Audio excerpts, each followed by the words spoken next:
আসসালামু আলাইকুম। প্রেমাস্পদ আলিম 2024 তোমাদের পরবর্তী পরীক্ষা আরবি দ্বিতীয় পত্র, এবং তোমরা অনেকে চাচ্ছিলা যে আরবি দ্বিতীয় পত্রের যে প্রশ্নগুলো আছে 1 নং আসে 10টা থেকে 7টা আনসার করতে হয়, সেগুলোর জন্য একটা সহজ উপায় দেখায় দিই বা ছোট ছোট করে দিই।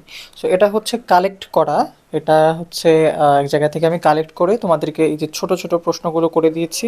এখানে হচ্ছে আহ, অনেক গাইডে দেখবে অনেক বড় বড় আনসার, কিন্তু এখানে তুমি ছোট করে পেয়ে যাবা। এবং সব শেষের যে ছবিটা সেখানে দেওয়া আছে, দেখো এখানে বলছে যে প্রতিটা প্রশ্নে এভাবে মোকদ্দমা এবং খতেমা দিবা, তার মানে উপস্থাপনা এবং উপসংহার কিন্তু তোমার এই প্রশ্নগুলো থেকে পড়ার কোনো দরকার নেই।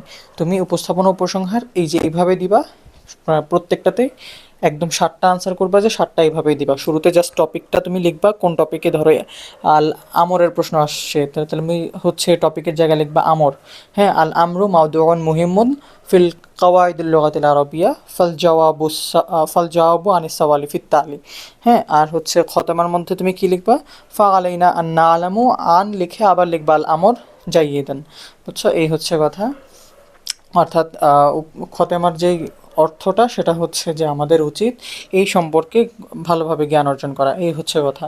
সো এই যে এখানে উত্তরগুলো দেওয়া আছে প্রশ্ন সহ, তবে একটা প্রশ্ন দেওয়া হয় নাই, মানে একটা প্রশ্ন কালেক্ট করা যায় নাই, সেটা হচ্ছে 7 নাম্বারটা। আমাদের সাজেশনে যে 7 নাম্বার প্রশ্নটা মুস্তাসনার প্রশ্ন, সেটার আনসারটা কালেক্ট করা যায় নাই। এছাড়া বাকি 11টার আনসারই কিন্তু এখানে দেওয়া আছে। ঠিক আছে, সো যারা এটা পড়তে চাও পড়তে পারো, এটা সহজ ওয়েতে দেওয়া আছে। আর যদি কারো অলরেডি পড়া হয়ে থাকে তাহলে তো আলহামদুলিল্লাহ। এই হচ্ছে কথা। তবে এই প্রশ্নগুলো 2 পৃষ্ঠার বেশি বড় করা যাবে না। 5 নাম্বারের প্রশ্ন ছোট রাখবা, ভালো পরীক্ষা হবে। টাইম ম্যানেজমেন্ট করতে হবে। ঠিক আছে, আসসালামু আলাইকুম।